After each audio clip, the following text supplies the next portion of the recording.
There was a sub there that day, and I guess the kids were kind of being disorderly and disruptive a little bit. They were taking a bathroom break. He went in. The other kids came in behind him. He was kind of down on the ground when they surrounded him. He got up, and they pushed another boy into him. He hit his head on the wall.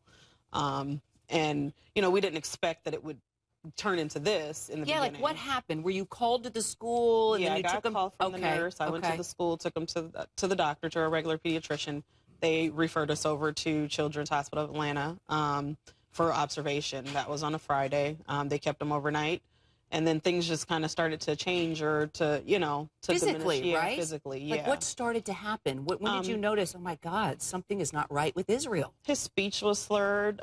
He was, you know, waking up in the middle of the night, you know, scared of everything, scared to go everywhere. He couldn't hardly walk. So, you know, so we just decided to take him back. I called our advice nurse, actually, and she's like, hey, take him to the emergency right now. What was going through your mind?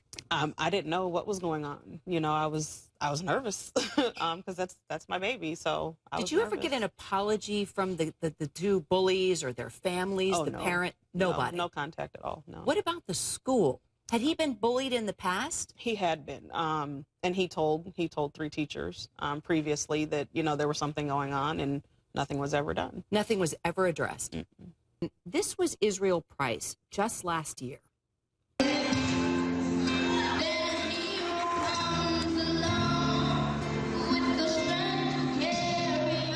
Well, this is the brave 7th grader now sitting with us and no longer performing at this point because he's disabled. Disabled because 2 bullies shoved him into a brick wall. Now Israel spends his days in therapy instead of school, but today I'm lucky to have him here with me. Hey, buddy. Hello. We were talking about therapy, and it's kind of tough, huh? What's the toughest part of that for you right now? Right now, the toughest part about it is physical therapy, and like when I wake up every day, I'm just scared to even go outside and take the trash out. I think something's gonna happen to me. I know this is not easy, but he is a ball of light. He's a fighter, and you know, he's a natural performer, and he likes to be in front of people, and so that kind of keeps me going because I know that, you know, he has more purpose than just this injury. How do you deal with this, though, as a mom? I mean, he's different now. He is still darn special, but it's different.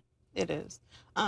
It's hard. It's easier now. He's getting better. That I can see that, you know, therapy's working and he's coming back to who he was, but it's hard. What do you say to those bullies? What do you say to those parents that never apologized to you?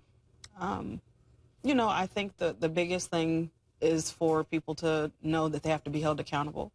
And I think parents have to know that when our children do the wrong thing, that it's up to us to make sure that they do the right thing, and that it's up to us to take on the responsibility of that when they don't. So, you know, a simple, hey, Miss Price, we're sorry, I apologize, they were wrong, would be okay. Would that make you feel better if they apologized?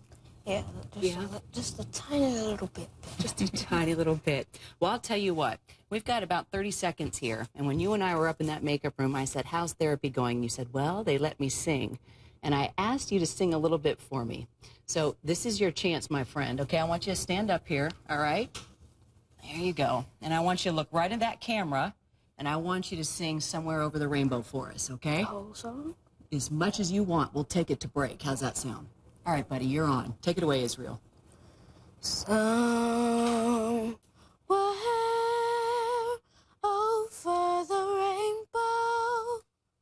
rainbow, way up high, there's a land that I've heard of once in